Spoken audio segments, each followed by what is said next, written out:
Hello दोस्तों, स्वागत है आपका अपने इस YouTube channel Saurabh Yadav all in one पर। तो दोस्तों, जैसा कि आप जानते हैं कि हमारे यूट्यूब चैनल पर एक NCERT page bye page series चल रही है, जिसमें हम क्लास 12th ह्यूमन रिप्रोडक्शन का चैप्टर पढ़ रहे हैं। इस चैप्टर में बच्चों हम पिछली वीडियो में बात कर चुके हैं पेज नंबर 13 तक, जिसमें हमने अभी तक अंतरूपर के बारे में बात की है। तो वो बच्चों, इस चैप्टर के हम 5 वीडियो अभी तक बना चुके हैं। यदि आपने वो वीडियो नहीं देखे हैं तो हमारे चैनल के प्लेलिस्ट में जा करके पहले आप उन वीडियो को देखिए, उसके बाद इस वीडियो को आप देख सकते हैं। तो बच्चों, आज की इस वीडियो में हम बात करेंगे एनसीईआरटी के पेज नंबर 14 की। तो बच्चों, चैप्टर है हमारा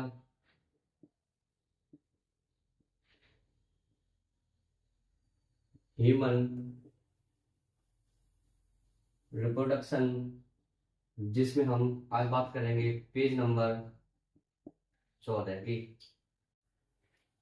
तो बच्चों, पेज नंबर 14 पर आपको प्लेसेंटा यानी अपरा के बारे में दे रखा है, जिसे बच्चों इंग्लिश में कहते हैं प्लेसेंटा। तो बच्चों, चलिए समझते हैं कि प्लेसेंटा क्या होता है। बच्चों, ये बोर्ड के एग्जाम के हिसाब से बहुत ही मोस्ट इम्पोर्टेंट टॉपिक है। तो बच्चों, पिछली वीडियो में हमने आपको यूगमनस की एक ब्लास्टोसिस्ट अवस्था बताई थी।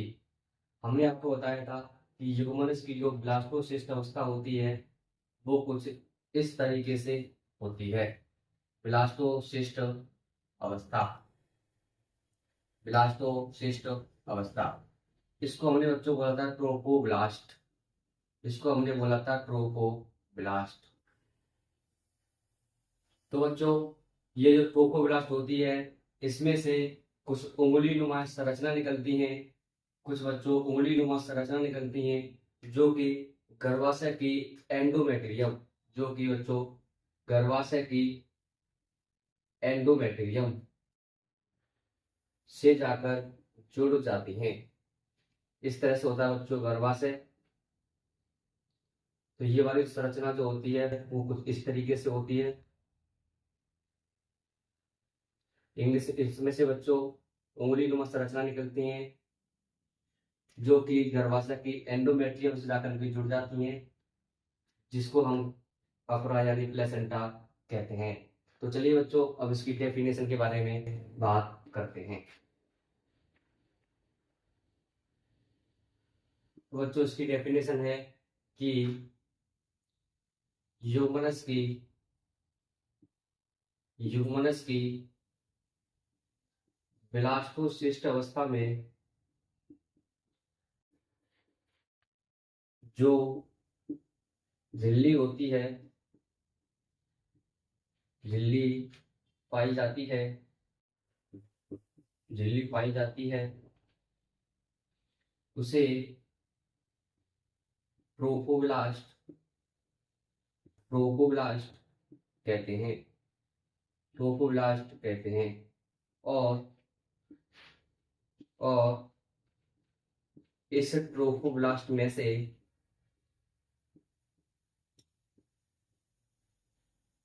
अंगुली नुमा संरचना निकलती हैं। अंगुली नुमा संरचना निकलती हैं जिन्हें जिन्हें बच्चों कोरियोनिक कोरियोनिक बिलाई कहते हैं। जिन्हें बच्चों कोरियोनिक बिलाई कहते हैं। और ये कोरियोनिक बिलाई जो होते हैं, ये गर्भाशय की एंडोमेट्रियम में घसकर एक संयोजन का निर्माण करते हैं। जिसे बच्चों हम अफरा कहते हैं। तो बच्चों, ट्रोफोब्लास्ट जो होती है, इसमें से उंगली नुमा संरचना निकलती है जो कि कोरियोनिक बिलाई कहलाती हैं। और ये कोरियोनिक बिलाई जो होती है, ये गर्भाशय की एंडोमेट्रियम में धंसकर एक संयोजन का निर्माण करती हैं, जिसे हम अपरा यानी प्लेसेंटा कहते हैं। तो आगे हम अपरा के बारे में बात करते हैं। तो एनसीईआरटी के जो पेज नंबर 14 पर आपको दे रखा है कि अपरा जो होता है यह भ्रूण तथा माता ऊतक के मध्य संरचनात्मक तथा क्रियात्मक इकाई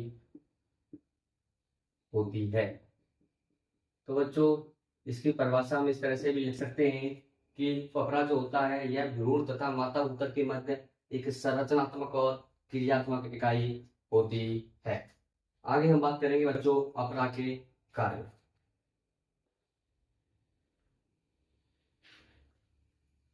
आगे हम बात करते हैं बच्चों अपरा के कार्य।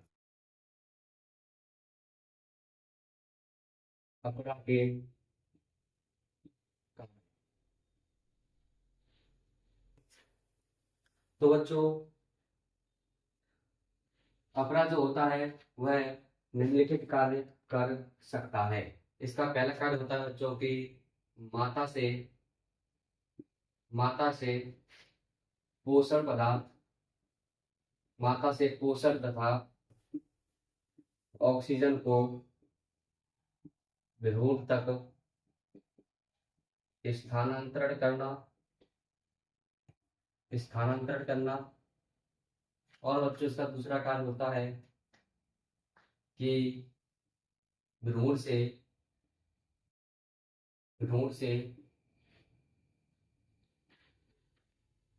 कार्बन डाइऑक्साइड तथा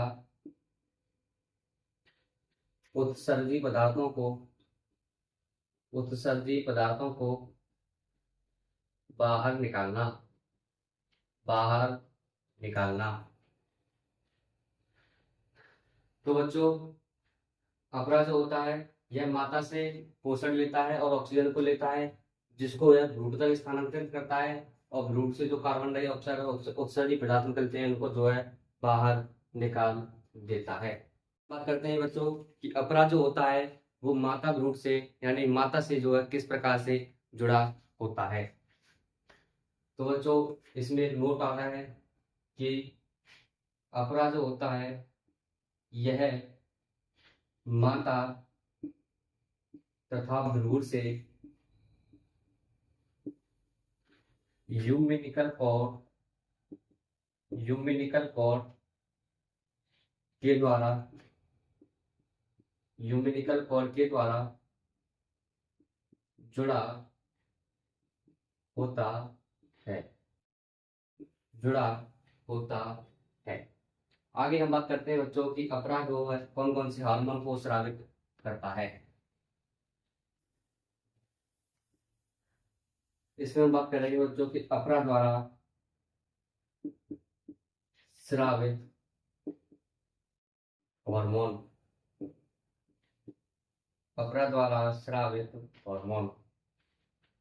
तो जो अपरा जो होता है यह पहला हार्मोन स्रावित करता है जिसे हम कहते हैं HCG यानी ह्यूमन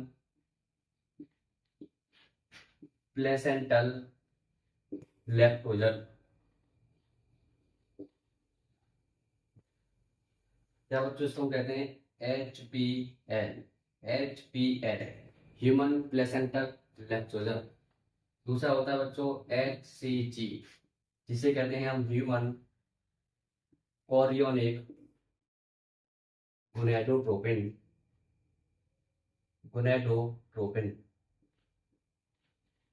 तीसरा होता है बच्चों ईस्ट्रोजन, और चौथा होता है इसमें बच्चों प्रोजेस्टेरॉन। तो बच्चों अपना जो होता है यह HPL, HCG और ईस्ट्रोजन तथा प्रोजेस्टेरॉन हार्मोन का स्रावन करता है। चलिए बच्चों आगे हम बात करते हैं अब कि एक बहुत ही मोस्ट इम्पोर्टेंट क्वेश्चन आता है नीट के पॉइंट ऑफ व्यू से, जिसमें नीट में पूछा जाता है कि उन हार्मोन का नाम बताइए जो कि प्रेगनेंसी के दौरान स्रावित होते हैं। तो क्वेश्चन आता है बच्चों कि सगर्भता, जिसे हम इंग्लिश में कहते हैं प्रेगनेंसी के दौरान स्रावित स्रावित हार्मोन कौन कौन से हैं? तो बच्चों इसका आंसर हम कुछ इस प्रकार से लिखेंगे, या इसमें ऑप्शन दिए गए होंगे कि जो प्रेगनेंसी होती है उसके दौरान अंडाशय से बच्चों रिलैक्सिन हार्मोन का स्राव होता है, और बच्चों ईस्ट्रोजन, प्रोजेस्टेरोन प्रोजेस्टेरोन बच्चों कार्टिसोल कार्टिसोल थायरोक्सिन थायरोक्सिन आदि हार्मोन का स्रावण होता है। तो बच्चों प्रेगनेंसी के दौरान अंडाशय से निकलता है रिलैक्सिन और ईस्ट्रोजन, प्रोजेस्टेरोन, कार्टिसोल और थायरोक्सिन हार्मोन का स्रावण होता है।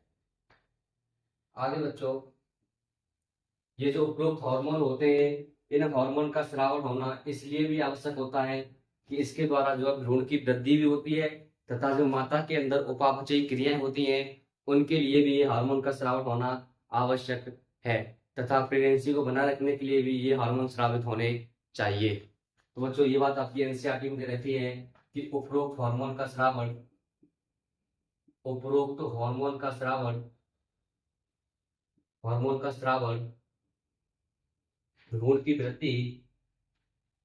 भ्रूण की वृद्धि,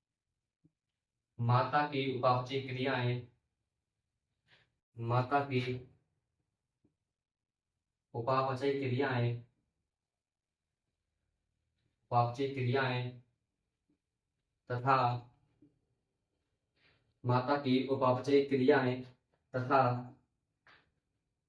सगर्भता को बनाए रखने के लिए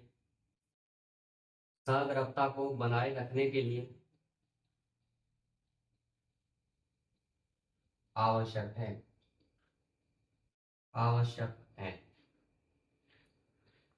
तो बच्चों क्वेश्चन कुछ इस तरह से था और आंसर हम जो है इस तरह से लिखेंगे। तो आगे हम बात करते हैं कि पेज नंबर 14 पर ही आपको भ्रूण के विकास के बारे में दे रखा है।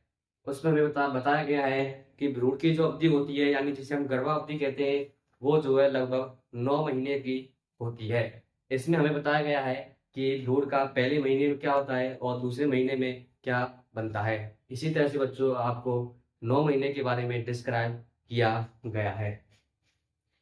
तो बच्चों जिसको हम बोलते हैं गर्भा अवधि, यह दे रखी है बच्चों एनसीईआरटी में लगभग 9 महीने।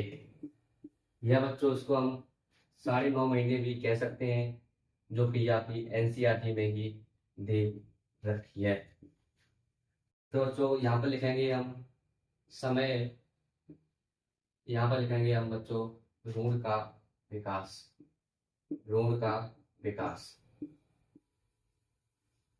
तो बच्चों पहले महीने में हृदय बनता है। तो बच्चों पहले महीने में क्या बनता है? हृदय बनता है भ्रूण का, और जो ध्वनि होती है वह स्टेथोस्कोप द्वारा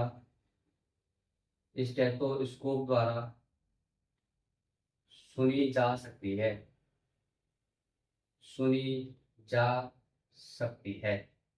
तो बच्चों पहले महीने में हृदय बनता है और उसकी ध्वनि को जो हम स्टेथोस्कोप द्वारा सुन सकते हैं। बच्चों दूसरे महीने में बच्चों पाद यानी पैर तथा हाथों की अंगुलियां बनने लग जाती हैं, और तीसरे महीने में लगभग सभी मुख्य अंग बन जाते हैं। और बच्चों पांचवें महीने में सिर पर बाल आ जाते हैं, तथा भ्रूण की पहली मूवमेंट देखी जाती है। और बच्चों छठे